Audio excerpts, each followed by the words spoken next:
Kapamilya na ang PBB Celebrity Collab Edition ex-housemate na si Will Ashley. Winelcome kasi siya ng Star Pop, record label ng ABS-CBN pero parte pa rin siya ng collab ng kapamilya at kapuso.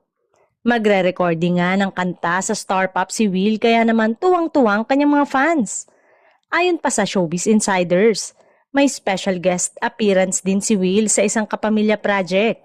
Wala pang balita ng official network transfer dahil nananatili pa rin siyang bahagi ng Sparkle GMA Artist Center kung saan patuloy ang kanyang mga proyekto.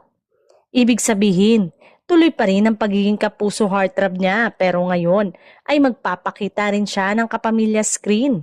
Isang magandang example ng network collaboration na uso na ngayon sa industriya. Marami tuloy ang na-excite sa posibilidad na makatrabaho ni Will ang mga kapamilya stars habang nananatili siyang paborito ng kapuso shows. Ang tanong ng fans, eto kaya ang simula ng mas madalas sa pagtawid niya sa kabilang bakod?